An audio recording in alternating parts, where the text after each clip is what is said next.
Good evening and happy Sabbath to everyone.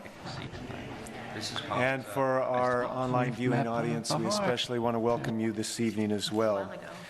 We heard from an online viewer recently who was having hip surgery. His name's Doug. And we hope, Doug, that you're recovering well from your hip surgery today and that you are blessed by this evening's program. We do want to make you aware of our schedule. Yes. Tomorrow morning at 8:30 a.m. will be the first service worship service with Jonathan Zirkle. 10 o'clock we will have our discussion panel for Sabbath School, 11:20, Dr. Conrad Vine.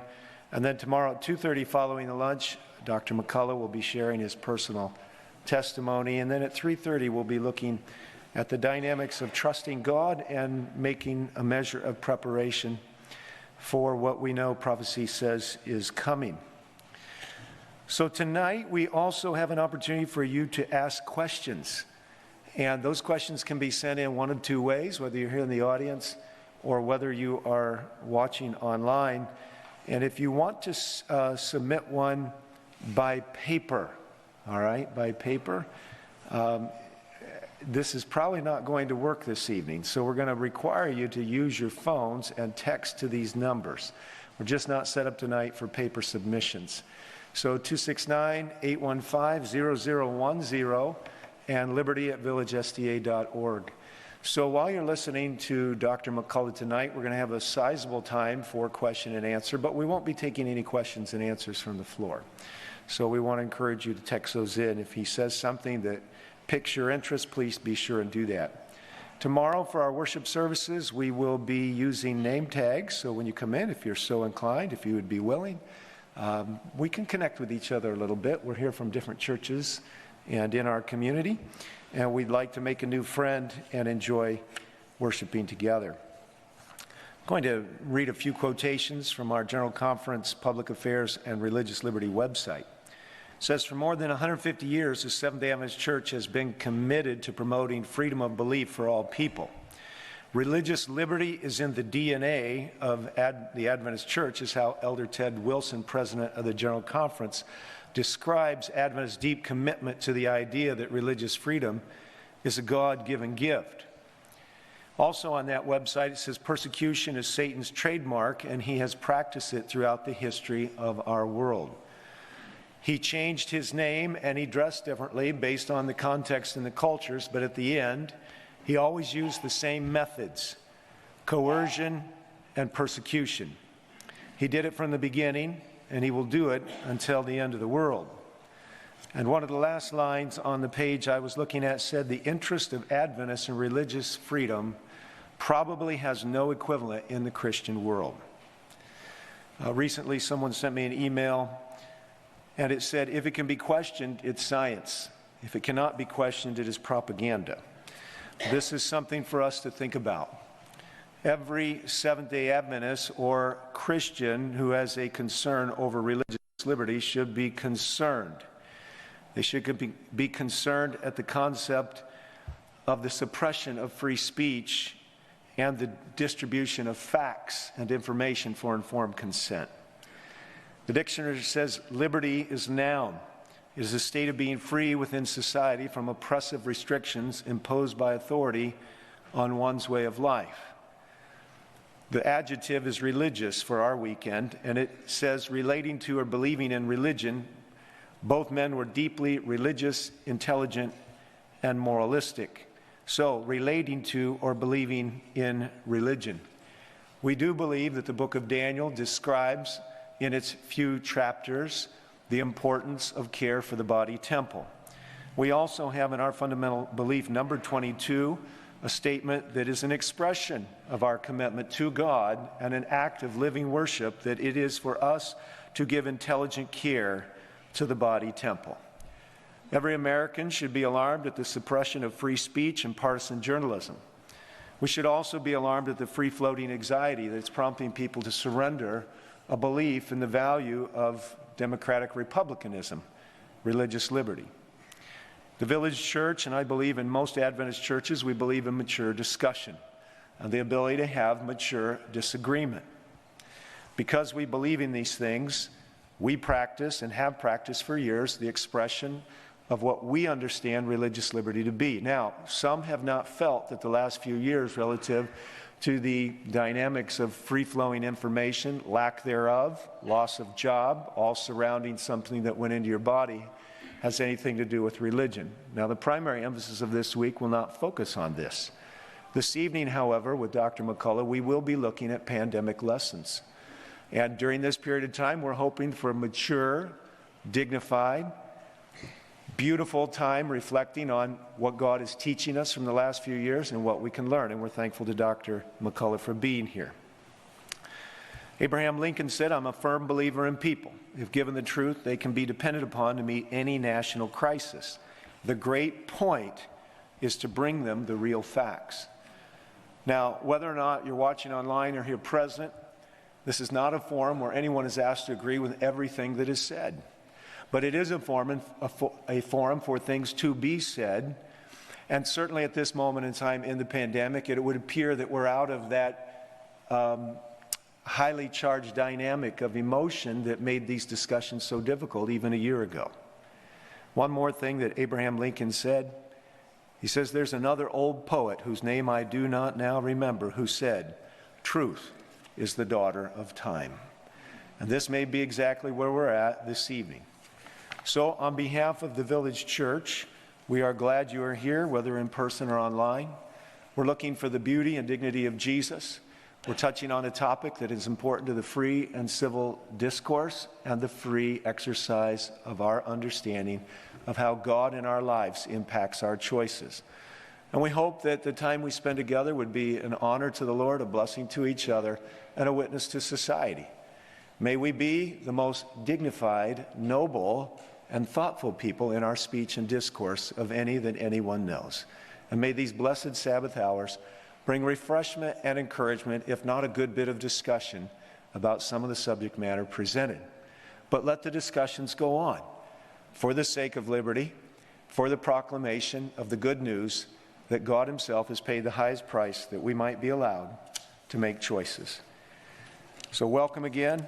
At this time, I'd like to invite you to stand. We'll have an opening hymn and welcome in our evening program. Stand together, please, for our opening song.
Breaking of the day. the breaking of the day. The night is almost gone, the day is drawing on. Oh, it must be the breaking of the day. Go quickly out in the streets and lanes and in the broad highway, and call the lame, the halt and blind to be ready for the breaking of the day. Oh, it must be the breaking of the day. Oh, it must be the breaking of the day. The night is almost gone, the day is drawing on. Oh, it must be the breaking of the day. Let's pray together. Lord, we do believe it. We believe the birth pangs of deliverance are upon us. May we be genuinely trusting in you and not living by any measure of fear, but alert and awake to the windows of opportunity and the need to make the world aware that you are a God of liberty, protecting choice, and that there is a time coming in which the message of grace will have been ended and the opportunity to change through the indwelling power of the Spirit will be over. As we anticipate those events that are upon us, may we go forward with the confidence, not turning to the left or the right, and trusting that you will prosper us in all that we do. Thank you now that we could gather in freedom, and thank you for this evening's opportunity to begin a journey of maybe looking backwards and understanding what we can take away into the future. In Jesus' name we pray. Amen. Please be seated.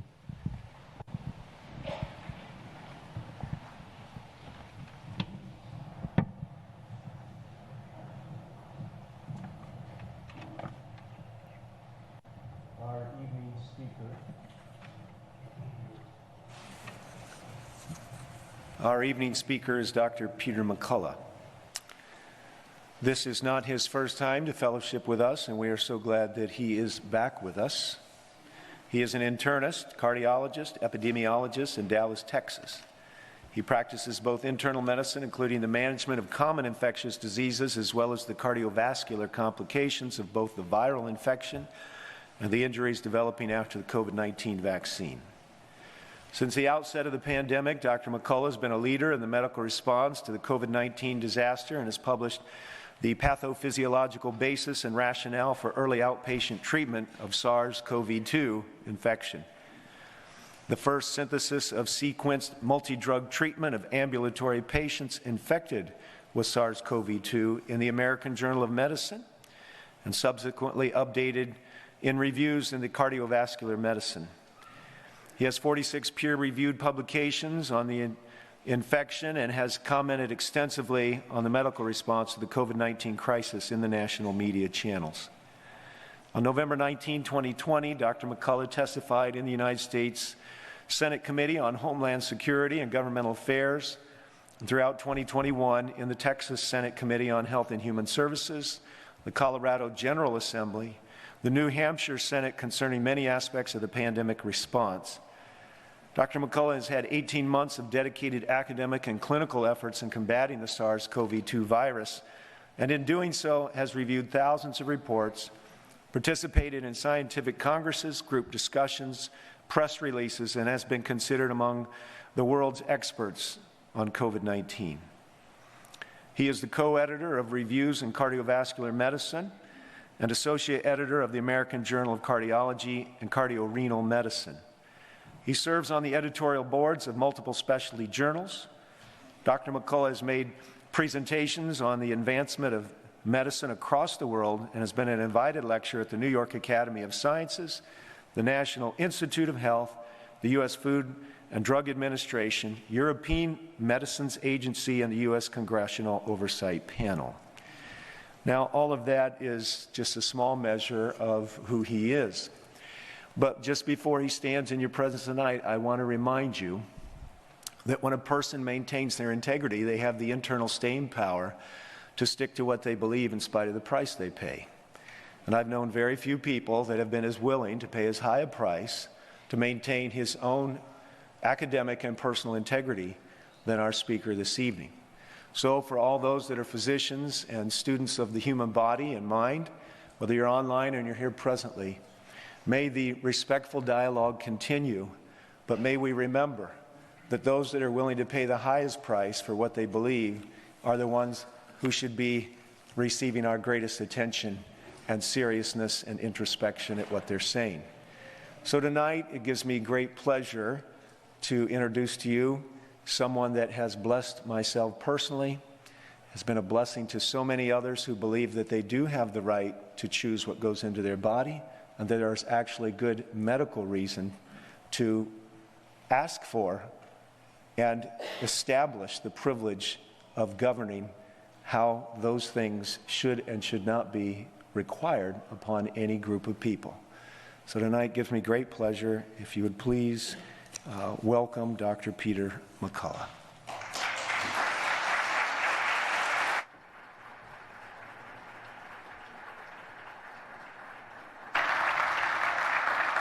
Thank you.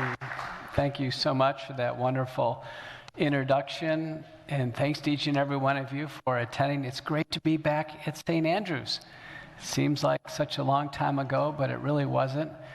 And on this very stage was the first time through your extensive network that the world started to see some of the slides that I was putting together to conceptualize what was going on at the time of the pandemic. I'm Dr. Peter McCullough, and as introduced, I'm an internist and cardiologist. And in Dallas, Texas, I hold degrees from Baylor University, the University of Texas Southwestern Medical School, the University of Michigan in Ann Arbor, and Southern Methodist University.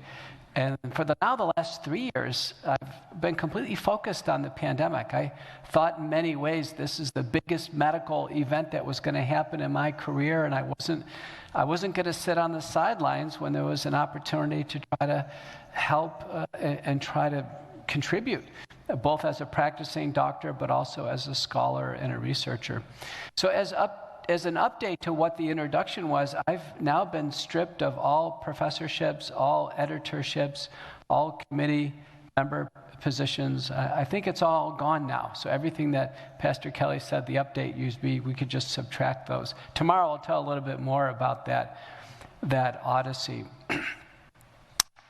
I felt it was so important in terms of what was going on to not only dedicate and double and redouble my efforts on this as a doctor and a citizen, but I really felt I needed to tell the story of the first part of this, and that's the book on the slide.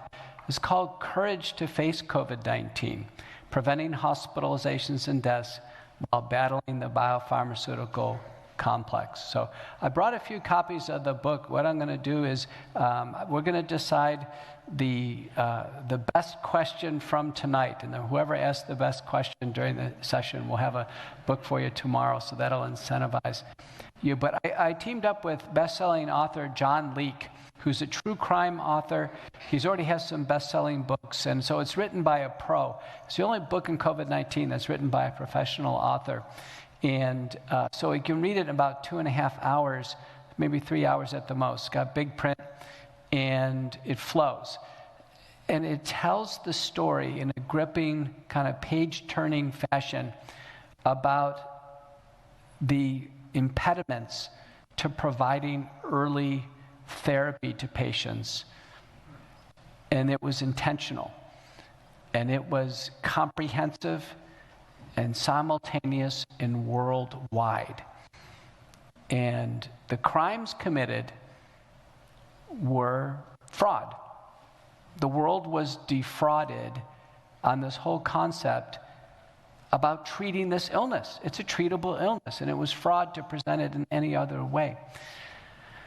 But because patients didn't receive early treatment, we now know they were hospitalized and some died. And so that crime is mass negligent homicide. Mass negligent homicide.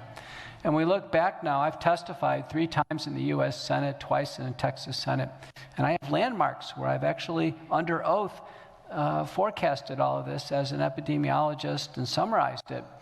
As we sit here today, 2/3 of 1 million American lives and 10 million hospitalizations could have been saved with a comprehensive multi-drug early treatment program. It's that big.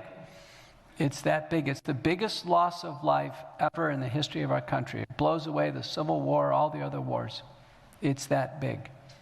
So when we talk about pandemic response, and you hear various things come up in the news cycle. We recently heard our CDC director last summer said that we made large mistakes and we need to own them.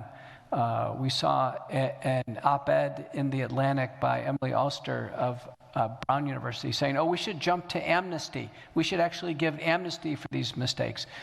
People in my circles are saying, wait a minute. We have to go through some steps here. The first would be to recognize there's wrongdoing, right? So there needs to be repentance. The second would be some reconciliation with who's been wronged, the families of who's been wronged, and some degree of forgiveness or establishing forgiveness.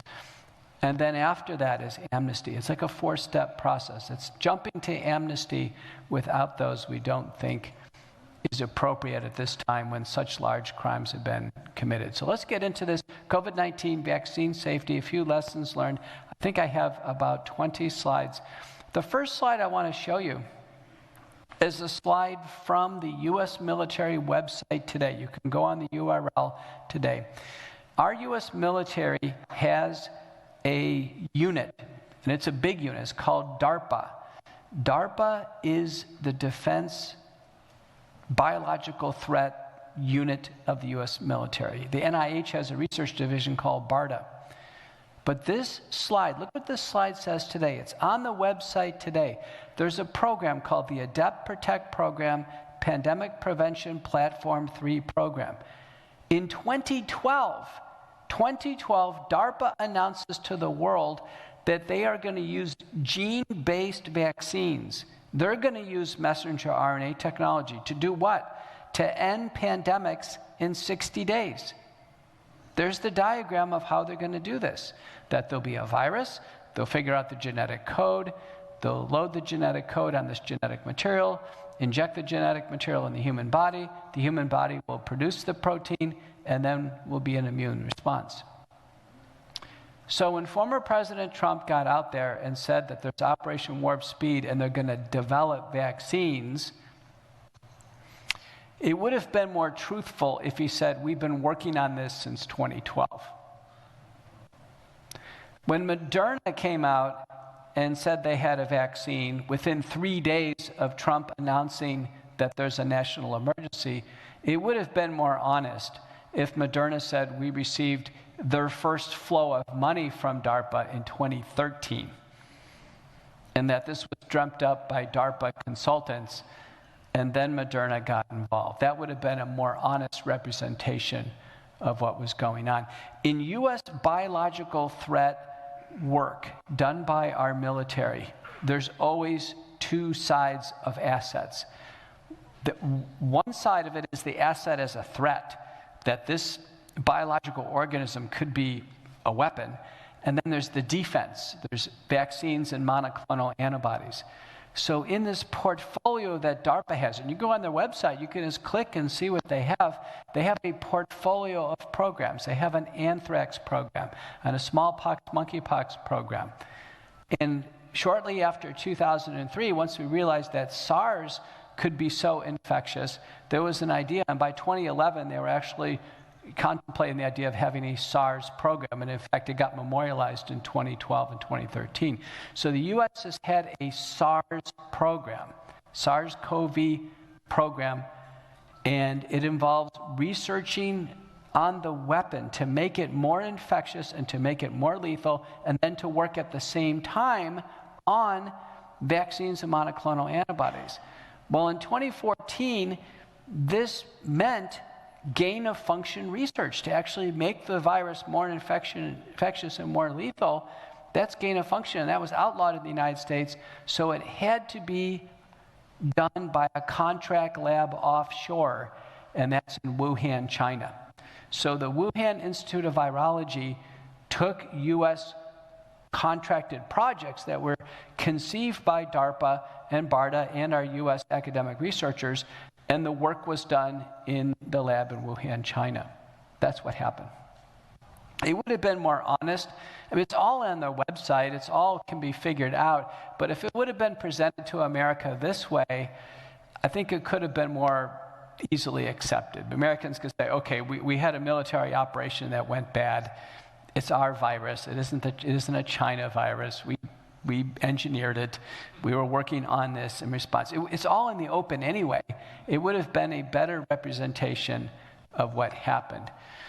But as we worked our way through the pandemic, I can tell you as a doctor, in the first year of the pandemic, by invitation, I was writing op-eds in The Hill. The Hill is a conservatively leaning Washington insider journal. But in August of 2020, I published this op-ed, The Great Gamble of the COVID-19 Vaccine Development Program. And I saw this as a doctor. This is before the clinical trials were done. This is before a single American was ever injected in these. I was telling the world that I was concerned about this, that this was a dangerous idea to install genetic material in the human body and hopefully have it produce an antigen, but it's for an uncontrolled duration and an uncontrolled quantity. And I was particularly concerned that the protein that was going to be installed in the human body was going to be the lethal part of SARS-CoV-2. So if the human body wasn't going to be able to tolerate it, it's going to be fatal in some people. I was also questioning whether or not it would even work, because there's very few shots in the arm that give any protection of any illnesses in the nose. Influenza, next to zero. Pneumococcal vaccine, next to zero. Really don't. The best one we have is rubella. That one's fairly strong. Now, a nasal mist vaccine would have been different, but the route of administration wasn't right. So this had so many gambles to it. I thought gamble was the right word, and boy, was I right. What you need to know about the virus is the ball of the virus is called the nucleocapsid. The red buds on the surface, that's the spike protein.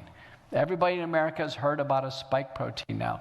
These red buds are far and away the most dangerous proteins the human body has ever seen. It makes staphylococcal toxin look mild. It makes the tetanus toxin look manageable. It makes E. coli look easy. This spike protein's about 1,200 amino acids. It's got a key furin cleavage joint in it that allows it to hook with a human receptor, invade the human respiratory epithelial tract. And in the two papers on the bottom, I just put them on there for placeholders. These papers are from the University of North Carolina at Chapel Hill. The first author is Menachery. The senior author is Ralph Barrick. And in these papers, they're describing how they are re-engineering the spike protein to become more invasive and more lethal. It's published in Nature Communications and the Proceedings of the National Academy of Sciences, two very, very good journals. The title in the paper says, the emergence of SARS-CoV-2 into human populations. This is in 2015. It's in their papers. It's going to happen. They are saying it's going to happen because they figured out how to do it. This is US dollars, US research done in the Wuhan Institute of Virology. The first paper, there's no Chinese authors. The United States just used their lab, but they don't even get any credit. They said in the acknowledgments, it says, thank you for letting us use your lab. The second paper, there's 3 Chinese authors, including the one lady who innovated with the bats. She's so-called the bat lady. But this is a legacy that the U.S., we don't need to have Senate investigations on this. We don't need to depose anybody. We just need to read the peer-reviewed manuscripts. What we now know is the vaccines in the 2 major forms that we have. On the right is Pfizer and Moderna messenger RNA, and on the left is Johnson & Johnson and now the former AstraZeneca vaccine, which has been retired. It's the adenoviral vector vaccine. But both the vaccines inject genetic material in the body. The genetic material is taken up by cells, and then the cells produce the spike protein. There's the red buds again there. The cells produce the red spike protein. So for the first time, human cells are forced to produce an abnormal non-human protein, and that non-human protein is then expressed on cell surfaces. The body immediately attacks its own cells. The spike protein breaks free into antigen-presenting cells, and the spike protein actually physically starts to circulate in the human body. And we've never had a vaccine that does this, where we have this circulatory component to it. The genetic material is loaded on lipid nanoparticles. You probably have heard about this. That's problematic because the lipid nanoparticles travel throughout the body. They cross the blood-brain barrier. They get into the brain. We've never had a vaccine that actually gets into the brain and then installs genetic code in the human brain. We've never had that before. And so this is a gamble of the lifetime. You can imagine all the questions. Is it going to get out? Is it going to cause harm? You can imagine all the questions we have by using a novel technology, novel mechanism of action set of vaccines. And so we've learned so much about it over the last 2 years since it's been in use. And as probably many of you have concluded, it's not a good story. We know more about the messenger RNA than the adenoviral DNA. The messenger RNA appears to be in the human body for a very long time. There's a paper from Stanford showing that it stays in the human body months. It didn't look like it was leaving the human body. It was stuck in lymph nodes at least for 2 months on biopsy. There are studies that the spike protein is circulatory at least for a month in the human body. The messenger RNA is circulatory in the body at least for 15 days, but again, those curves weren't going down in those respective papers. There hasn't been a study yet showing that these get out of the body. And that's a little bit disturbing because as shots are being taken every 6 months, this must be accumulating in the human body. Early in 2021, in March of 2021, I've been credited with being the first public official to question the safety of the vaccines. In March of 2021, the Texas Senate. By May of 2021, we published this paper. It's behind this dialogue box that was sent to every government in the world. The first author is Bruno and colleagues from South America. 57 authors, 17 countries. These were the issues. The issues were that these induce the production for the spike protein. It looks like there's cellular tissue and organ damage. The spike protein is in body fluids, almost certainly donated blood. They skipped genotoxicity, teratogenicity, oncogenicity studies. There's a concerning ovarian biodistribution study where the Japanese, the Pfizer showed the Japanese the lipid nanoparticles go to the ovaries. Concerning fertility study to the EMA, now dropping fertility rates in Europe substantially. No safety committees, no external safety monitoring board, data safety monitoring board, human ethics committees, didn't restrict patients who were restricted in the clinical trials like pregnant women, women at childbearing potential, COVID recovered patients. No risk stratification or focused for who really needs the vaccine. We knew that COVID disproportionately affected seniors in nursing homes, but quickly the focus was taken off the nursing home to young people in college, and then before that, then down to babies who are 6 months years old. And I haven't seen a newsreel on a nursing home in a very long time. We took our focus off the people who really needed the greatest amount of care and concern. There's been no data transparency in many places in the world. And in India, this has gone to the Supreme Court in India because they have not shown a single piece of data on safety or efficacy to the Indian people. No mitigation of risks. Normally doses changed or dose intervals or different products are taken off the market. You know, we now have Novavax, which has entered the market. So we have 4 vaccines over 2 years. There must be a winner, there must be a loser, there must be 2 in between. There's been no comparative analyses or guidance at this point in time. It seems odd that an employer would say, take a vaccine.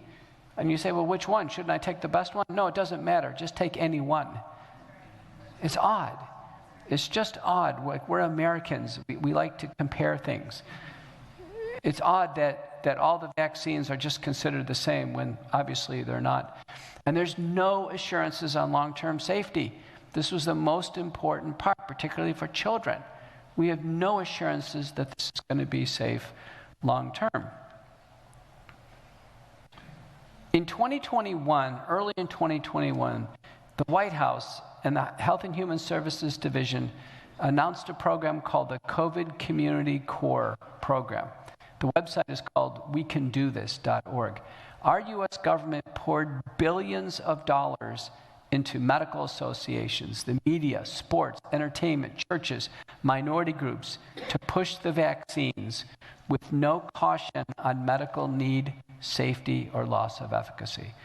In fact, money poured into the American College of Pediatrics early in 2021 before there were even any pediatric studies.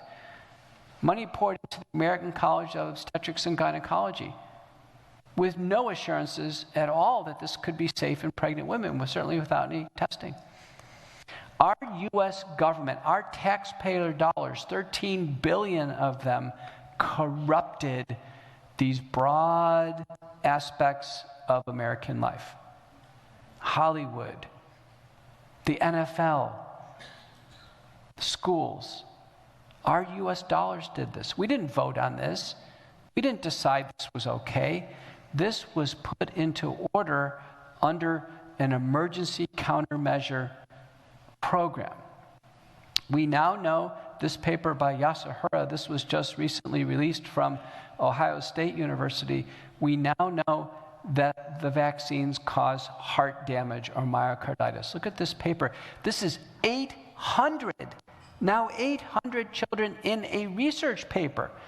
This represents a tiny sliver of what's going on. There must be tens of thousands of people with heart damage. The vast majority are hospitalized with it early on. Must be tens of thousands. I mean, this is a stunning result. 90% are boys, 10% are girls, 15% have early heart failure. Most of them have MRIs showing heart damage. What we know here is, to the best of our knowledge, this is not going away. That the heart damage forms a small scar in the heart, and that scar can be the source of an abnormal heart rhythm during exercise or during sleep. Those are the two times where it happens, and precipitates sudden cardiac death. Now we're being literally hit every day with a news report of some young person dying of sudden cardiac death. That they're on the athletic playing field, they're in school, or they die in their sleep. Over and over and over again. I believe this paper is describing what's behind this process. Recently, the Buffalo Bills player, Damar Hamlin, who had a cardiac arrest on Monday Night Football, now about 11 days ago. In my evaluation, I watched the game, it was a primary cardiac arrest. It didn't have anything to do with the tackle. And I was on Tucker Carlson the night afterwards, 24 hours later. I told America he was going to survive, and I knew the reasons why, because I'm a cardiologist. I receive patients like this. I also told him that other things will be quickly ruled out, and we're going to be left with, if he did take the vaccine, and the NFL says that 95% of players took the vaccine, we're going to be left with COVID vaccine-induced myocarditis as the cause of his cardiac arrest. That's what we're going to be left with. Do you know not a single player brought that up in dozens and dozens of interviews? No media commentator brought it up, nobody on ESPN. Do you know no other doctor outside of the one you're looking at brought this up on national TV? No one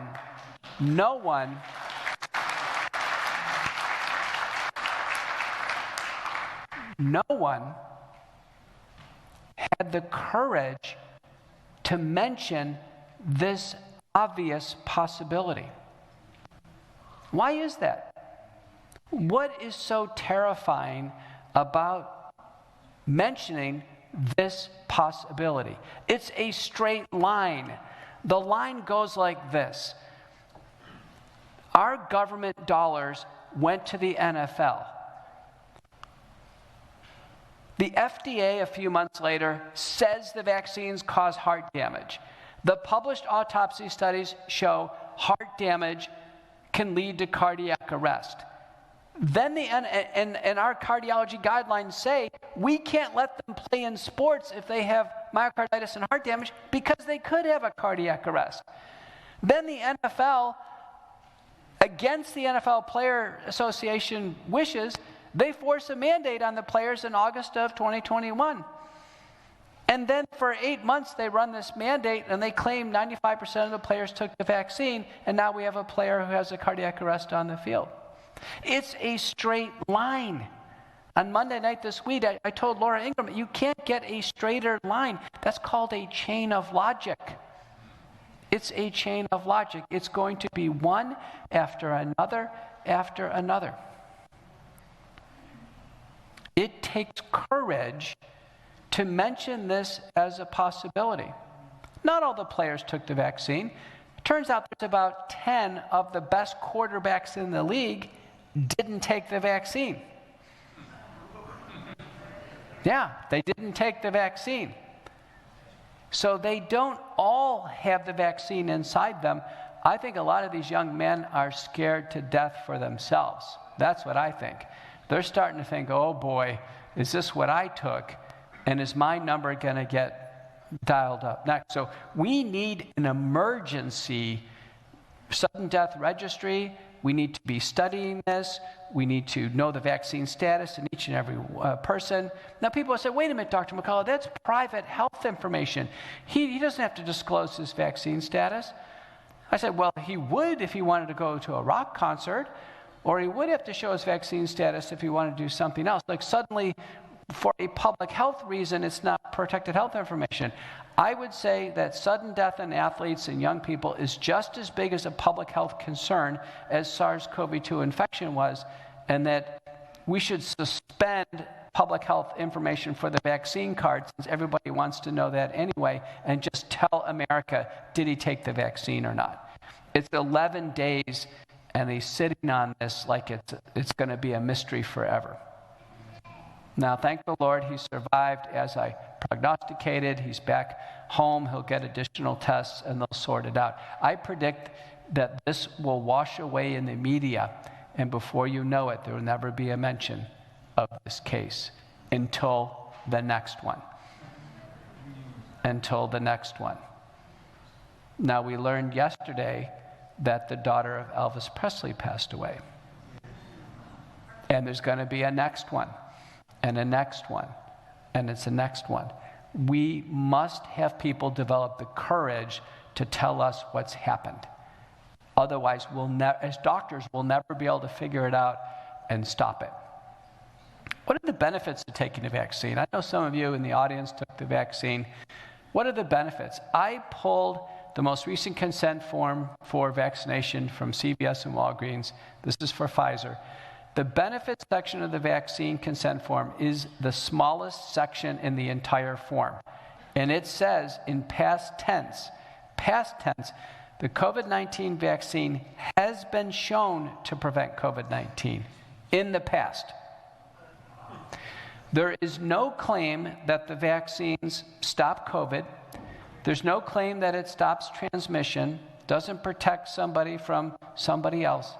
And there's no claim that the vaccines reduce the risk of hospitalization and death. If those were valid claims shown in prospective double-blind randomized placebo-controlled trials, they'd be on the consent form. So when any person gets on TV, whether it's the President of the United States, the Secretary of Health and Human Services, the CDC director, the NIH directors, or the advertisements, and they say, take a vaccine to protect yourself from being hospitalized, that's false promotion. That's false pharmaceutical promotion. It's illegal. We have the U.S. Drug and Cosmetic Act, the Landman Act, and the Truth in Advertising Act. It's illegal to say something that's not true. No one can claim that these vaccines save somebody from being hospitalized. It's not a regulatory claim. It's not in the consent form. That's false advertising. The other thing that can't be done is no product can go on TV without giving the risks and the benefits. Risks and benefits. We're up to 1,250 peer-reviewed publications on vaccine injuries, disabilities, and deaths. And believe me, there is a lot of risks to put in a disclaimer on TV, including fatal myocarditis, fatal intracranial hemorrhage, fatal blood clots, venous thromboembolism, fatal vaccine-induced thrombocytopenic purpura, and fatal neurologic syndromes, including Guillain-Barré. Any advertisement for a vaccine must fairly tell somebody that they can die of the vaccine because it's happening and is being published in the peer-reviewed literature. These advertisements are illegal. In the state of Kansas, they've now taken them off the airways.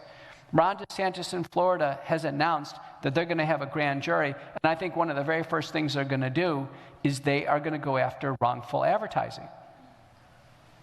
And as America, we've just been sitting back and watching this happen right before our very eyes. Everything I've told you has been put into the National Archives now in the Senate record. There's been a set of 4 U.S. Senate testimonies. I've co-moderated 2 of them. I participated in 3 overall. Everything that I've told you is correct. It is completely on point and completely evidence-based. We've televised this. We've re-televised it. We've broadcasted this. We've done everything we possibly can to tell America, and we've succeeded. We've succeeded. Over the holidays, around Christmas time, there was a representative survey in the United States. It's called Rasmussen Reports. It's a standardized survey. The results of the Rasmussen Report found that 18% of Americans know somebody who's died of the vaccine. That is a massive number. There was a survey done last summer. 15% of Americans report themselves that they have some new medical problems since they've taken the vaccine, a blood clot, heart damage, neurologic damage. We have a Michigan State survey done, Dr. Mark Skidmore, Michigan State, has now been fully published. 22% in the Michigan State survey, 22% of Americans know somebody else who's been significantly damaged by these vaccines. And then lastly, the CDC V-Safe data has been released under court order because the CDC did not want to release this to America, so they were forced by the court to do this. 7 to 8% of people who take a vaccine are so acutely sick, they have to go to the emergency department or become hospitalized. 7 to 8% immediately. And then 25% are incapacitated the day or day after. And it gets progressively worse with each shot. So there's 4 sources of survey data suggesting we don't need social media. We don't need manuscripts or debate on TV. Word of mouth. Everybody sitting here knows somebody who has had some type of problem with the vaccines now. It's that common. We've never had a biopharmaceutical product with this type of toxicity profile in the history of mankind. In the history of mankind. Our CDC today says that 16,000 Americans have died within a few days of taking the vaccine. 16,000. And the vast majority of those reports are done by doctors, by nurses, coroners, nursing home workers. And it's grossly underreported. I've done these reports myself. We have to enter in all doctor information, their location, the vaccine card data. And if we don't have that vaccine card, we can't make an entry. So it's underreported. There is a massive underreporting of who's dying with the vaccine, but the CDC is saying for sure 16,000. Let me tell you, 5, 10, 15, 50, no more than 50, it should be off the market. 16,000 Americans, the CDC is saying, well, yeah, that happened for sure. The underreporting factor, based on FDA testimony and several good publications on this, working on this, is right now accepted to be at 30. That's 30 times 16,000.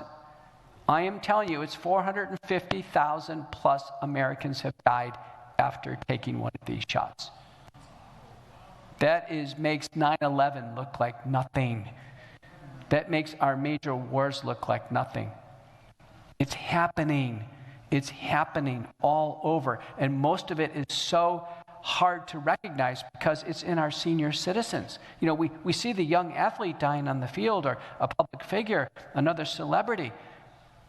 But it's our seniors who are dying, and we don't see it because they're already towards the end of their life. But it's happening. We've never seen a loss of life like this. And it's the most disturbing thing that governments all over the world are doing it simultaneously. And it's the most disturbing thing that there are so few people who have the courage to stand up and tell you that this is happening and it should stop. Well, I did. And I can tell you, I gave the concluding remarks in the U.S. Senate.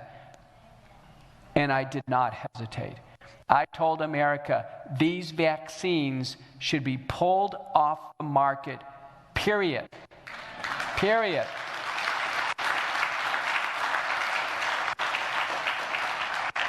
The World Council for Health in June of 2022 had already issued a worldwide recall on these after multiple stern warnings.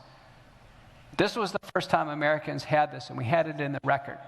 Within 48 hours, Andrew Brigden in the UK announced in the Parliament UK should pull them off the market. Malcolm Roberts in Australia did the same thing. Christine Anderson in the EU and Germany did the same thing, pull them off the market. Prashant Bushnat in India, Supreme Court, did the same thing. There are worldwide calls by people who have enough guts to stand up and say it to get these off the market. They're simply not safe for human use. I don't care what belief system people have on efficacy, it doesn't matter. If a product results in these numbers of deaths, no civil society can allow this to go on. Here was a press release from the World Council for Health. They issued this. This is still one of the best reports. People say, well, what can I show my doctor? What's the compelling evidence that the vaccines are harmful? Pull this report. It's a pharmacovigilance report. There's 39 safety databases in the world. There's 4 big ones. All of them are off the Richter scales in terms of serious adverse events and deaths. This is not controversial. And people will say, well, listen, I took the vaccines. I'm fine. I'm okay. It doesn't matter. It doesn't matter if someone takes the vaccine and they're okay when large numbers of people are dying. That doesn't matter. That was the hardest question I got in my Joe Rogan interview. When I went on Joe Rogan, I set all records in the history of anything he's ever done. It blew his mind. He normally has like 10 million downloads, and that's a big deal. When I go on Laura Ingraham, I went on Monday night, maybe on a big show like that, we'll get like 2 million views. He gets 10 million. When I went on Joe Rogan with all the slices and dices, and when it got up to President Biden and Jen Psaki at the time, White House press secretary, and all the reverb on this, we got to 160 million Americans. The toughest question Joe Rogan asked me was, McCullough, if these things are so bad, how come everybody doesn't die? And when I think about that, I said, gosh, that's the most ridiculous, childish question I ever thought of. It's a very good question. And I said, well, it's a side effect. Death is a side effect. You would hope it wouldn't happen at all. But it turns out the answer is much more complicated than this. It turns out that these vaccines are emergency use authorized. And they originate in DARPA, the military. They're actually made by biodefense contractors. Pfizer and Moderna, Johnson & Johnson, they're marketing shields. They don't physically make the vaccines. Moderna's vaccine is made by a company called Resilience. They're a biodefense contractor. And under the emergency use authorization, they have no rights to inspection of the product. That final fill and finish, Moderna has no idea what's going into these. Now there's been analyses of the lots, and the VAERS system, by its design, declares that the CDC safety system has identified problems with lots. Turns out that 80% of the deaths with Pfizer is coming from 30% of their lots, and 80% of the deaths with Moderna is coming from 20% of their lots. So there are hot lots. There are lots, that is, multiple vials that come out of a lot that are far more dangerous than others, probably because of the quantity of genetic material. The lipid nanoparticles in genetic material is not homogeneous, and it hasn't worked out. Some of these lot sizes are enormous. Some of them are like 900 liters. There's no way. That's like having 900 liters of vegetable soup. You're not going to get equal amounts of vegetables in all the vials. It's not going to happen. So there's probably enormous inconsistencies in the genetic material in each vial. Then there's shipping and handling, cooling, all the other preservative types of things. So there's variation from injection to injection to injection. And now recent data suggests that there are patient-level abnormalities. So patients with blood clotting disorders have much higher rate of blood clots. Those who have genetic abnormalities in various cardiac sodium channels have higher rates of sudden cardiac death. So there's patient-level factors and there's vaccine product-level factors that are safety factors that are driving this variation. 85% of Americans who took the vaccine so far are okay. 15% of Americans are not. But that 85% number is going to go down with each shot, and with things that emerge, there's going to be fewer and fewer people who come out of this clean. Our CDC says that 87% of Americans took a vaccine. That means only 17% didn't. It's pretty hard to blame that 17. Somebody raised his hand in the front. It's pretty hard to blame the people, the unvaccinated, for much of anything, because it's such a small number of people. These are the two books. I'll bring one tomorrow for the best question. And another book that I wrote, one of the introductions for, is COVID-19 and the Global Press, We Are the Prey. That's the evidentiary book. That's the book that has the timeline. So if you want to see how the U.S. military kind of cooked up messenger RNA vaccines, and then when Pfizer and Moderna got involved, how all that happened, it's all in the Peter Breggin book. It's actually a historical book. It gives the timeline. In Breggin's book, there's 36 pandemic preparedness planning events where this was planned over since 2012, 25 of which generated documents. 6 of them are filmed. You can just go watch them if you want to see how this was planned. Now, I'm not saying this event was planned, but the possibility of a coronavirus pandemic in the world was pre-exercised on tabletop exercises multiple times.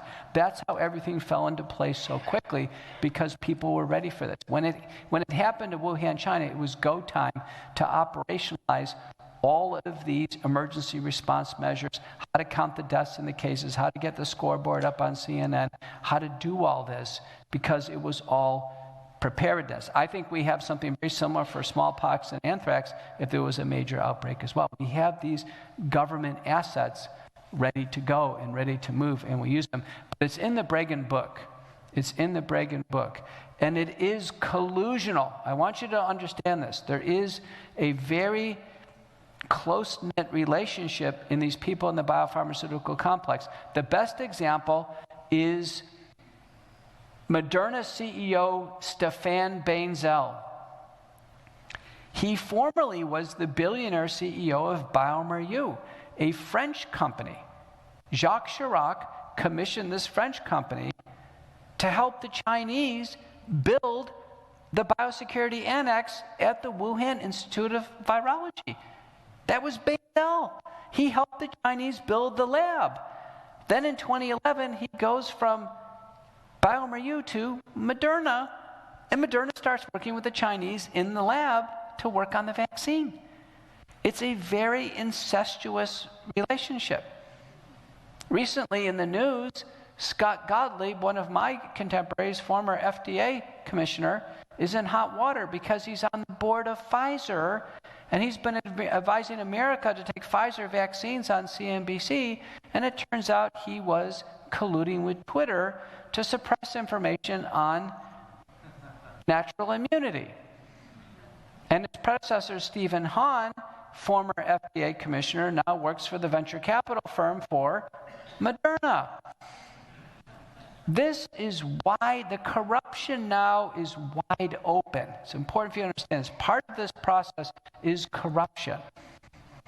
Senator Rand Paul in October just sent a letter to CDC Director Rochelle Lewinsky because he found out that Weber Shandwick, the marketing firm for Pfizer Moderna, had an embedded marketing unit in the CDC. How can Pfizer and Moderna, separate vaccine marketing companies, have a promotional unit within the CDC? How can that happen under American principles of being free of conflict of interest? The CDC even paid Weber Shandwick. Weber Shandwick has a program called Plan VX, which was a consulting offering to large companies to help them with vaccine mandates. See, the corruption now here is wide open. It's not even concealed. It's wide open at this point in time, and this is part of what's happening, the erosive nature of this terrible, terrible time that we have in U.S. history. Corruption is a big part of it, and it's not hard to find it. The Twitter files, if you've heard about this, the Twitter files have revealed that our U.S. FBI had FBI agents working with Twitter.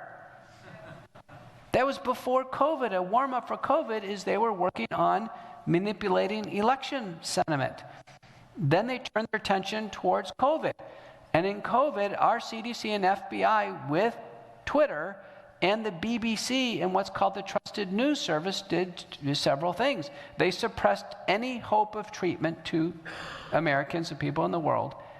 They suppressed any information on vaccine side effects, and they massively promoted the vaccines.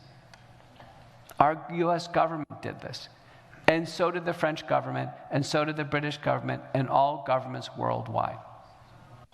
It was a plan, and it's a very tightly executed plan in the world. Listen, 2/3 of people in the world took one of these vaccines. Who could have imagined? You can't get the world to do anything together. Here's the call to action. We have to drop all these remaining vaccine mandates. You know, they're out of the military now, largely to my efforts and those of others. Prohibit all forms of pressure, coercion, threat of reprisal for not taking a vaccine. Turns out not taking a vaccine is the best health decision anybody could make. Ban all forms of vaccine discrimination. Pause these vaccines and get them off the market. Begin a vaccine injury treatment centers in major medical centers. Pivot to early treatment for those who need it. There still are some seniors who need it. Every day in my practice, I have few patients who need it. Last time I came here, I went over all the multi-drug protocols.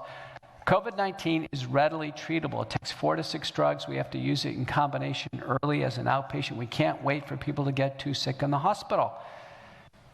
Vaccinated or not, if someone goes in the hospital and they go on the mechanical ventilator, their mortality, a recent study by Johns Hopkins, their mortality is 40%. Another recent study in Europe, it's 60% that go on the ventilator. Being vaccinated gives no help if you're sick enough to be in the hospital, because the vaccines don't work. That's the reason why we have to treat early before this syndrome horse gets out of the barn. Now, the good news is every successive infection, which you can get it over and over again now, has progressively gotten more mild, which is great news. Great news. In a recent paper by Chen and colleagues from the U.S. prison system, 59,000 prisoners, 17,000 staff, congregate setting. If someone had COVID before and they get another second infection, negligible risk of hospitalization and death, whether they took a vaccine or not. When I mean negligible, I mean 0. So I'm telling you this. So whenever a patient calls and says, Dr. McCullough, I have COVID, the first question I ask is this your first infection or second one? That's the most important risk stratifier right now. And then I make decisions after that. And there's occasional patients who need treatment. But I can tell you, in the last year, in 2022, and I'm one of the busier, kind of bigger names who developed treatment in the United States, I've had 1 patient hospitalized in the last year. 1. And that was unnecessary. He felt like he got trapped somewhere. He thought he could have done it on his own. He did go on the ventilator. 1. I'm telling you, the hospitals are empty. This is a very manageable illness. The only people who do get hospitalized, and sadly those who die, are those who get no early treatment. There's a recent survey by Verdkirk and colleagues, 18,000 people. Hospitalization is a failure of outpatient treatment. And to this day, I'm a U of M grad. I hit U of M. To this day, U of M does not have a multi-drug treatment protocol that they offer patients who are in their system. Neither does Michigan State, neither do McLaren or any of the other systems. They are still, we're 3 years into this, and they don't have multi-drug treatment protocols together. It is a failure of our system. So I'm going to stop here. And Pastor Knott is going to come up, and she's going to moderate some questions, and we'll go over questions. She has some already, and then we'll figure out how to do this. Do you want me to sit or stand, or? No. Am I okay? Okay, good. That's great. Thank you so much. And you know, in the introduction, when Pastor Kelly was mentioning all the places where you have spoken to some very important groups, it's a real honor that he is here. But he Thank you. Thank you.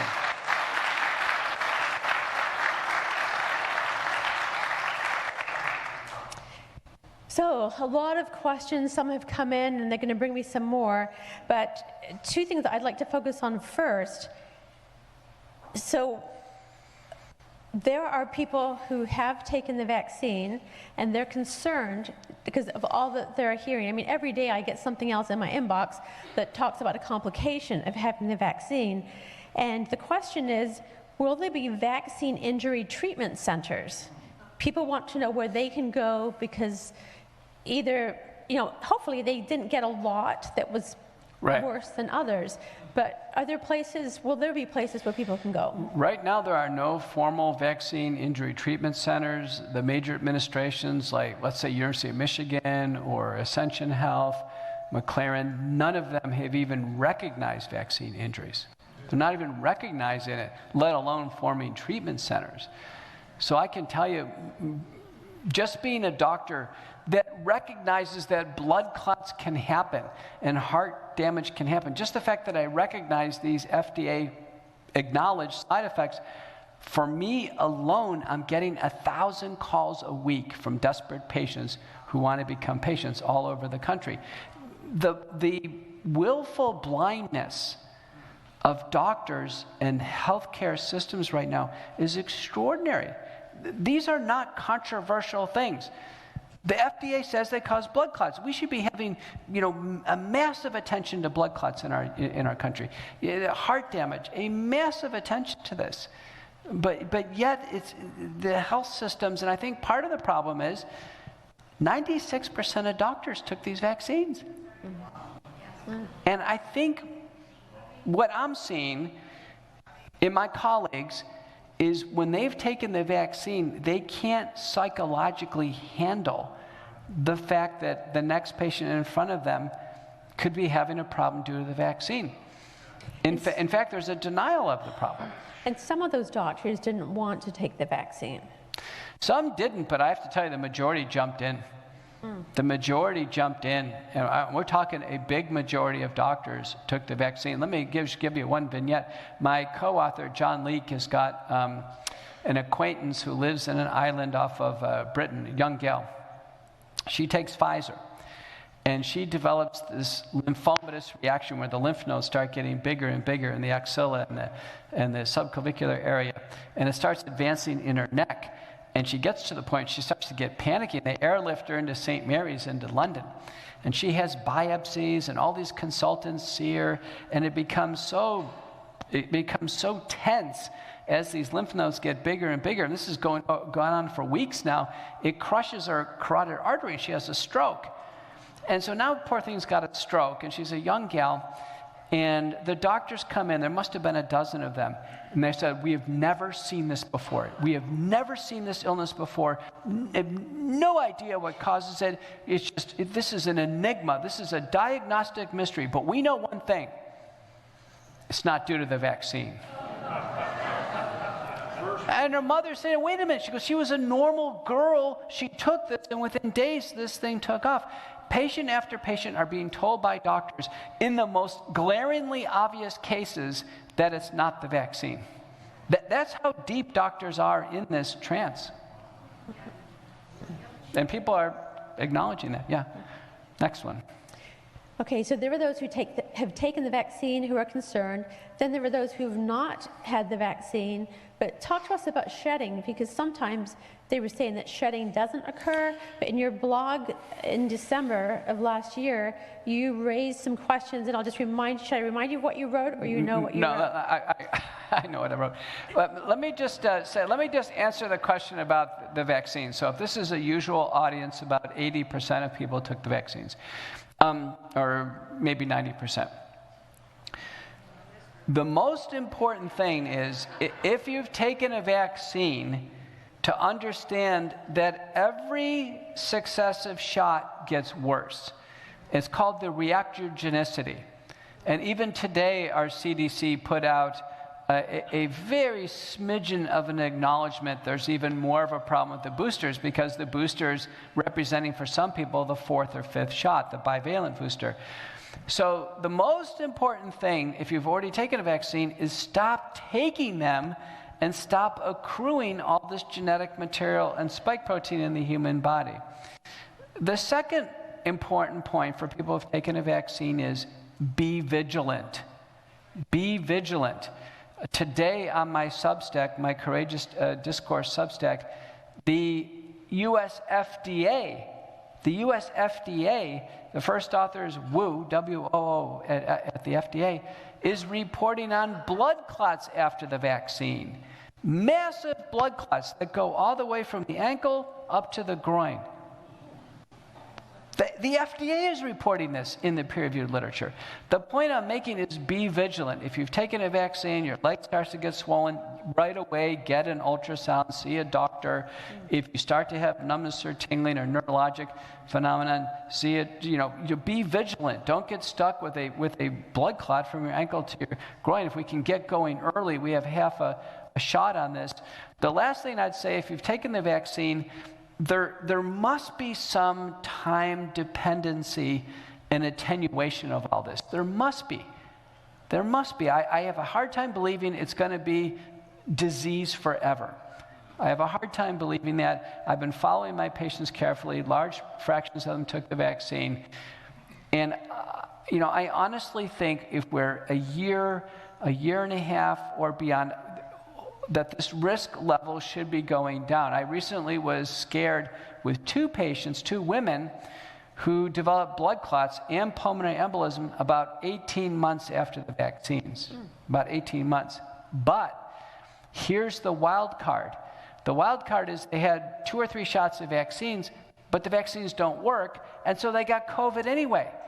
And so it superimposed COVID on top of taking the vaccines, or the vaccines on top of having COVID in the past. It's the mixture of the infection and the vaccines and all this loading of the body with spike protein is where we're seeing problems. I think somebody who had, let's say they had COVID early and they took a vaccine and they're done, and nothing else has happened. I don't see anything in the future. But I just don't know where that worry limit is. I used to say a year, and now I'm thinking maybe a year and a half about shedding. The 17% of people who didn't take the vaccine, they've lost their jobs, they've been discredited. The last thing they want to do is have somebody, cough on them and then get the vaccine, right? I mean, what we know about shedding is that for sure, the messenger RNA is in secretions. It's a paper by Hannah has shown that it transmits through breast milk. So a breastfeeding mother should not be taking a genetic shot. A pregnant woman, pregnancy and breastfeeding is one of the most natural human things ever. It shouldn't be tainted by genetic shots. I hope every woman or mother listening to this understands that. It just shouldn't happen. I published very early in 2021, is Pregnancy Category X. There's no way a pregnant woman should ever get near these. But women have. And it does get transmitted through breast milk. In that paper by Hannah, they concluded almost certainly it's in sweat, it's in urogenital secretions, oral secretions. We don't know for how long. As a general guide now, I'm suggesting no kissing or sexual contact or close contact for about 90 days after a vaccine. I'm suggesting if someone is going to be a blood donor to not donate blood at least for some reasonable period of time, maybe 90 days. And we've pushed really hard for our blood donation systems to do a check mark on who's been vaccinated and who hasn't. Right to this day, they still don't do that in the United States. Recently, the Swiss announced they are doing that because the unvaccinated have worked so hard to try to stay unvaccinated. The last thing they want to do is get the genetic material through the transfusion. Now, people say, what about the spike protein? What we know there is the spike protein, because it's in the vaccines and the virus, and the estimates are 94% of Americans have already had COVID, almost all of us have antibodies against the spike protein, at least at some high-level research-grade antibodies. That's been shown in the Framingham Heart Study and in the UT Houston and Texas School of Public Health Study. So I'm not so worried about spike protein. If there was some spike protein and someone coughed or sneezed or what have you, it's just, it's just kind of an immunity challenge. I'm far more concerned about people who don't want the synthetic genetic material getting through some other means. So the bottom line to all of that, if you weren't vaccinated, should you be afraid to be around people who were vaccinated? No, I don't think you should be afraid. I think, close contact, kissing, sexual contact, things like that, that's, obviously at the spousal level, the people have to decide on that. The other thing that's come up, a patient of mine recently was not vaccinated, a young man, and he had aortic valve disease that really became unstable. He needed surgery, and it was a complicated surgery, and the surgeon did everything he could, but he needed 7 units of blood. And he came out, and he was, shaken by this. His wife was shaken. I said, listen, when you get sick enough to need a blood transfusion, you can't be picky, honestly. You really can't. The blood transfusion is a safe life. I know people are making such a big deal out of this that I think it's a lot of energy spent on something that's just not realistic. So I published my Substack, and the title of it was Unvaccinated Blood Donation Systems, Mission Impossible. It's just, a blood banking system is very complicated. It takes tremendous staffing. It's heavily regulated. There's massive transfusion protocols. There's all kinds of pooled blood products. It's not something that the lay public can mess with. Well, I'm sorry to hear that, because there are many in this room, apparently, who are not vaccinated, and they were hoping that their blood would be worth a lot more in the future, right? I mean, it's possible. People have said that for sperm and eggs and other things right now. It's just that, remember, all this unvaccinated thing, it actually spurs more segregation and more division. So I'm taking a little different view, I guess. Sure. No, I'm with you. Yeah. It's supposed to be funny, or no, never mind. Okay. One question came in. Would you explain the difference, for those who are unaware, between the traditional, what we call a vaccine, because, for a while there, we weren't wanting to call it a vaccine, it was a shot. And so then the standard of what it meant to be a vaccine changed. Could you kind of comment on that? Yeah, well, it's because of the genetic vaccines. Yeah, believe it or not, Merriam-Webster Dictionary changed the definition of a vaccine to, as opposed to protecting against a disease, to trying to provide an immunogenic exposure to an antigen. What you need to know is that Pfizer, Moderna, Johnson & Johnson are genetic. They're foreign genetic code that's put into the human body. Novavax is not. Novavax is the purified spike protein, 5 micrograms of the spike protein. So people have said, well, Dr. McCullough, what's the safest vaccine? I said, well, everything I know right now, none of them are sufficiently safe for use, but the safest one there is, according to the briefing booklet and what we're seeing in the literature, is Novavax. Novavax is the safest one. Now, Novavax is still keyed against the original strain, the ancestral Wuhan strain, so it's almost certainly completely ineffective, but so are they all. So some people have said, I have a lot of colleagues in Australia where they have policies called no jab, no job, that they have to do something. And if you're in that circumstance and you have to do something, I would say Novavax as opposed to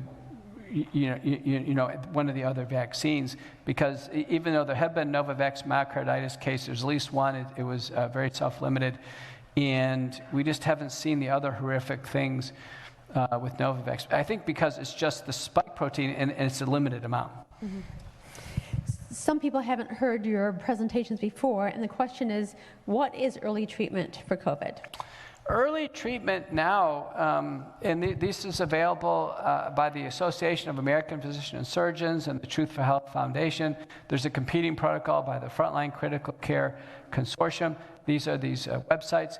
They involve, at the very start, nasal treatment.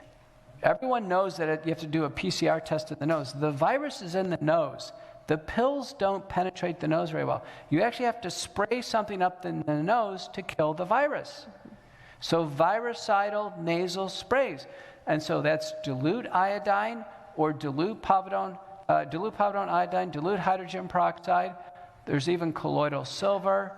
There's other things. Believe it or not, even dilute baby shampoo works. It takes very little to kill the virus, but you have to do something up in the nose.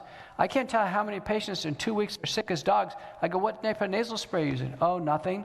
Well, that's 2 weeks of the virus just replicating in the nose, invading the body. So now everybody carries a little spray bottle with a little iodine, a few drops of iodine, water, a pinch of salt, spray it up the nose, sniff back the liquid, and spit it out. And do the same thing, gargle with it. If you go to my website, petermcculloughmd.com, there's little recipes. All the major societies now have major recipes on this. Nancy Mace, who's a congresswoman, came out in Epoch Times and was just screaming, why isn't our federal government teaching Americans? It's not the mask. The mask doesn't work. The nasal sprays work because the virus goes right into the virus goes right around the mask and goes right into the nose. You actually have to spray it, something up in the nose to kill it. You do it twice a day for prevention, about 4 times a day for active treatment. The recipe in general is probably about 10 drops of the iodine, povidone iodine. That's the brown iodine they use in the ER, in a little spray bottle of water, a pinch of salt. That's good enough. If it burns, you're making it too strong, so make it more dilute. There's commercially available sprays are far more expensive. Cofix RX and others, you can use those as well. But right now, I don't travel without a nasal spray. That's what we start with. There's a layer of nutraceuticals and supplements that are modestly helpful. Zinc, vitamin D, vitamin C, quercetin, over-the-counter famotidine or Pepcid at a high dose that we use that because that has a very good observational data showing a benefit, reduces viral replication. After that, we have a grouping of oral antivirals. The oldest one is hydroxychloroquine, ivermectin.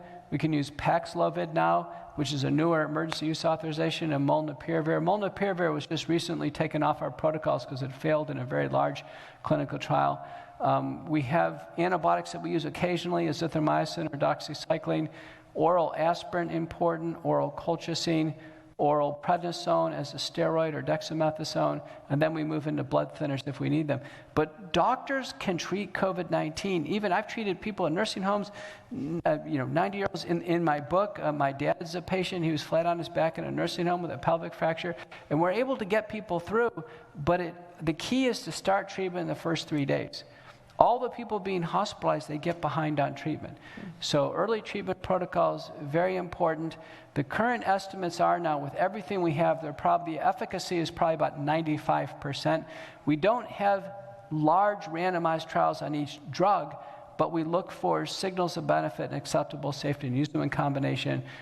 Despite the headwinds in the literature, we've published as much on this as we can. And there is a high degree of mathematical certainty that a multi-drug protocol does indeed reduce hospitalization and death. And you had talked about there are different phases to the disease, so Yeah. you needed different drugs to treat it. Right. And so if you were trying to take notes, I know Dr. McCullough was talking very quickly, but again, the website where they can find that information? One of the easy ones is go to petermcculloughmd.com, and you'll see McCullough Protocol. That's one of them, and it's just one of many. I give credit to the French, to doctors all over the world who have come up with protocols. The one, somehow my name got stuck with that one, and it got set up that way. We have about 6 more minutes, so maybe Okay. 2 more questions. But somebody asked, would you please comment on Dr. Ashim and his recent expression of concern over the vaccine in the UK? Yes, has anybody heard of Dr. Asim Malhotra in the UK? Anybody see him? Here's a real interesting case study. I've known him now for about 2 years, and so I had a chance to meet him, and we lectured together. Interesting case study. He's a young Indian UK physician. He's kind of one of these glamour stars. He's on TV. And early on in the pandemic, he was on Good Morning Britain promoting the vaccines. He thought that was a good idea. He took a vaccine right away. He was very pro-vaccine. And his father, who's an older physician, took the vaccine, and sadly his father died of a cardiac arrest. And Malhotra put things together, and as hard as it was for him, he concluded that in fact his dad, he got an autopsy and everything else, that his dad died of the vaccine. And he reached out to me, we were communicating, he goes, I don't know what to do, I feel awful. And it's just, everything started to crash around him. And I said, well, you know, I think you have to come out at some point in time. He said, well, I want to do my own research. I want to do my own report on this. So he publishes his 2 papers. He collated all the data in the world, risks and benefits. And he publishes 2 papers, which conclude that the risks, including death, far outweigh the benefits. And then he comes out. And when he came out, he made his call that said, listen, these aren't safe. They should be pulled off the market. He came over. He went on Tucker Carlson. He's been on almost all the big shows. He was on national TV last night in the UK. There will be prominent figures in every country now that's going to come out. It's already happening. In the United States, I was the first. But Joseph Freeman, who was on the FDA panel for vaccines, the lead author, he was actually the lead author on the Pfizer phase 3 trial, has come out and said they should be pulled off the market. We've had person after person now come out and do that. So Aseem Malhotra coming out for the UK is big. The members of Parliament coming out. Now they're taking their hits. I don't know if you followed this. Andrew Brigden in the UK has actually been suspended from Parliament because of his statement that they should be pulled off the market, at least temporarily.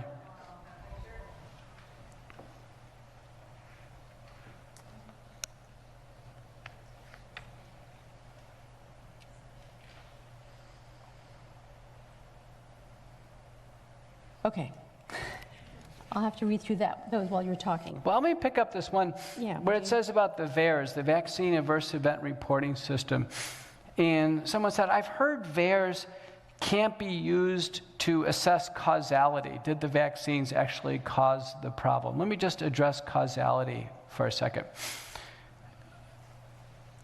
If we take a brand new product in a clinical trial, a new pill, a new vaccine, and we're doing a study, and a patient dies in the study, the regulatory boundaries by which we assign causality are temporally related. And I can tell you, I've chaired 24 day safety monitoring boards for the FDA, for the NIH. I've traded them for BARDA, the military division of the NIH. And I can tell you, anything within 30 days of taking a pill or a product counts, for sure. There's no doubt about it. There's no doubt about it.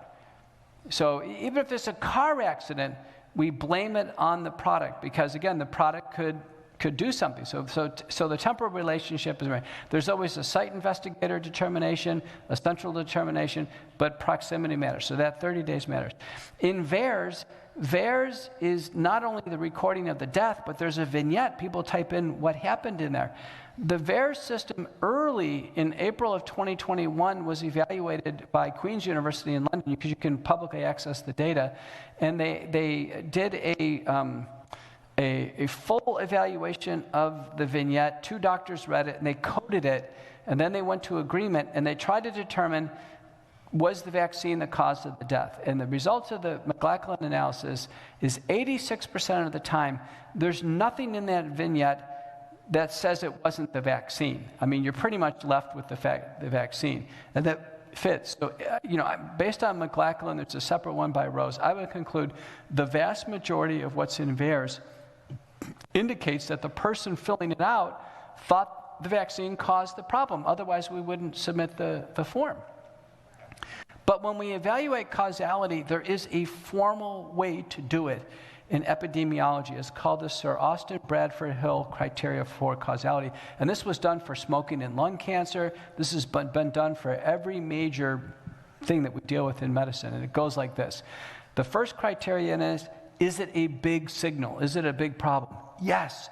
We've seen massive numbers of people die, massive numbers of blood clots and myocarditis and damage. So yes, it's a big signal, a big safety signal.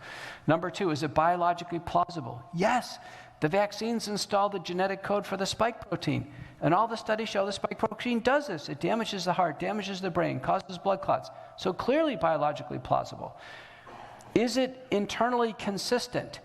Meaning, do we see near misses, like heart attacks that aren't fatal, blood clots that aren't fatal? Yes, so it's internally consistent. Is it externally consistent? Yes, all the databases agree. The VAERS system, the UK Yellow Card system, EU UDRIS system, the VigiSafe system, or WHO, they all show the same thing. So it's externally consistent. Is it temporally related? Yes. The majority of these events are happening within days of taking the vaccine. So it's very tightly temporally related. The final criteria are randomized trials. What do the randomized trials show? Well, the biggest conglomeration of trials is Pfizer. And within Pfizer now, there are, in active treatment, there's more deaths than there are in placebo. In fact, Freeman, who was the overall principal investigator with Peter Doshi at University of Maryland, they've actually published an analysis of everything they know now, and the risks of the vaccine with serious adverse events far outweigh the benefits. So we have fulfilled the Sir Austin Bradford Hill tenets of causality. So if this was a court of law, I'd say on a more probable than not basis, that means 51% yes, the vaccines are causing these deaths and injuries. It's probably more on a clear and convincing basis. It's probably about 80% threshold. Now, is it every single case? No. But I can tell you that one of the best papers I quoted on Laura Ingraham on Monday night was by Schwab and colleagues, Heidelberg, Germany. People found dead at home after the vaccine within 20 days. That's not supposed to happen, but they happened. And in Germany, they did autopsies on them. What did they find? 71% of these cases had a clear-cut vaccine cause of death, a blood clot, heart damage, intracranial hemorrhage. So again, 71%. On a more probable than not basis, the vaccine is the cause of the death. I was told that we can take 2 more questions. Okay. And maybe if the answers could be... Shorter. Yep, thanks. You're so nice. So a radiologist sent a question in while he was listening to you. He said he's seen many patients with new cancers, especially breast cancers. Mm-hmm. Please let me know if you have any anecdotal information regarding an increase in cancers other than, but perhaps also including lymphoma. The cancer, it would be hard for me to believe as a cardiologist and internist and someone who really studies the science here, it'd be hard for me to believe that a single protein causes heart damage, which it does, causes neurologic damage, which it does, and causes blood clots, that the protein also causes cancer.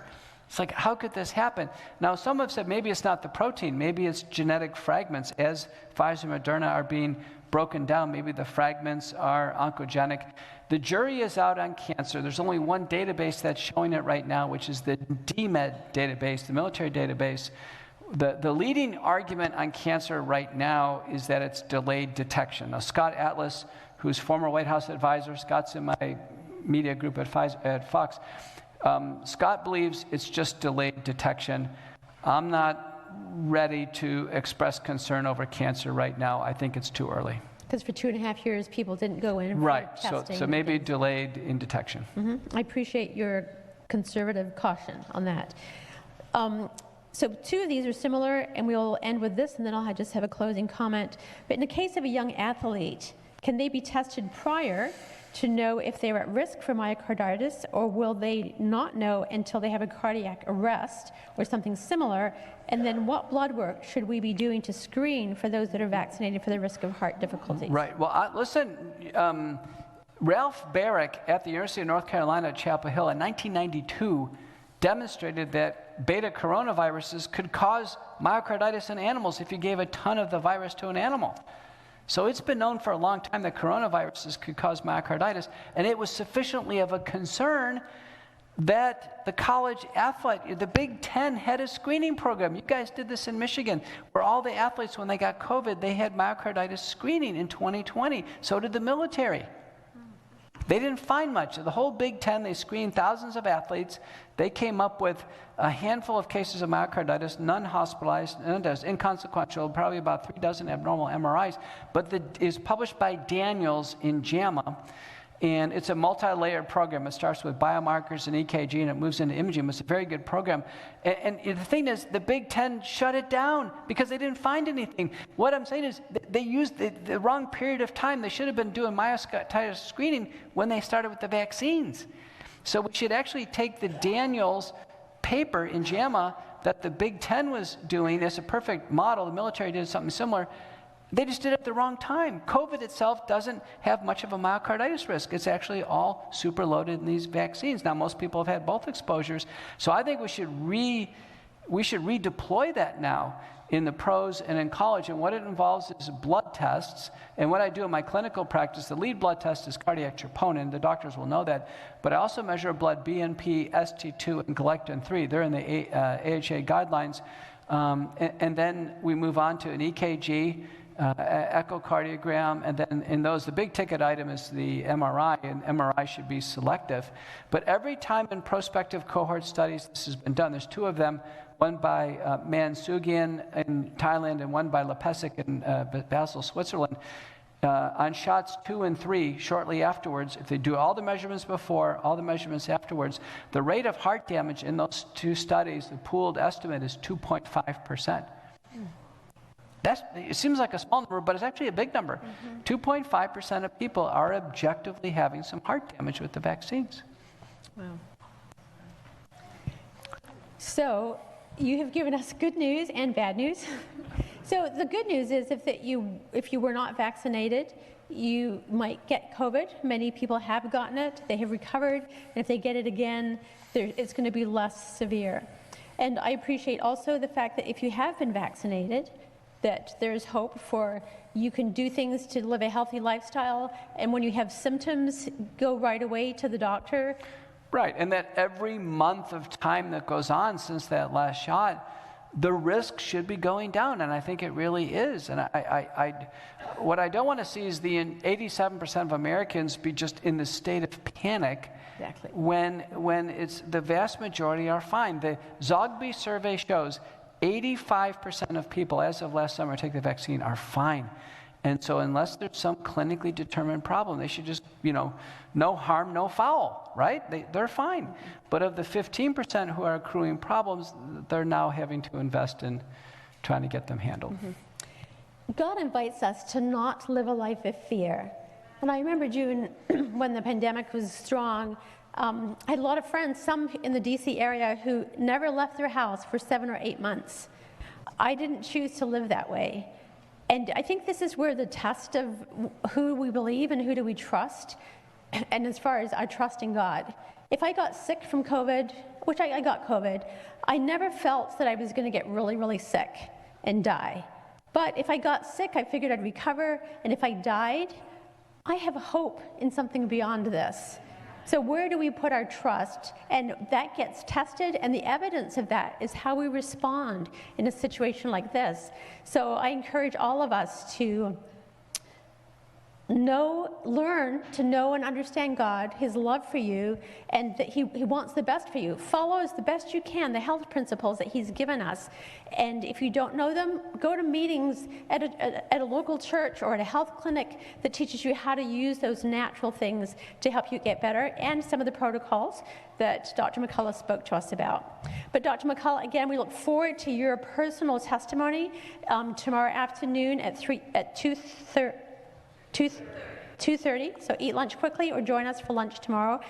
And it's been said that when you are in the spotlight, you are also in the crosshairs. Thank you for being in both places. Thank you. Thank you.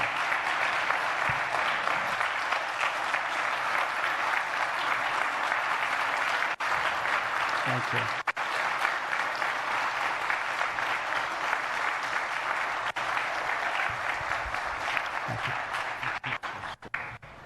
Let's pray. Let's go ahead and remain standing. We'll have our closing prayer.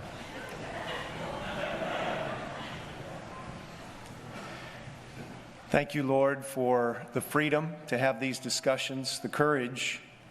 And I'm praying, Lord, renerve our church and our society with a love of truth and a love of each other so the discussions can go forward and a society can remain free because it is also the home of the brave. So now, Lord, bless us all with good rest, especially Dr. McCullough. We look forward to those that will break the bread of life in the morning. Bless them. And now, Lord, thank you for these blessed hours of Sabbath rest. In Jesus' name, amen. Amen. God be with you. Dr. McCullough will not be taking questions now, but if you want to submit a few more, there might be a moment when one or two more are asked. God bless you. Have a good evening, and thank you for joining us. Thank you.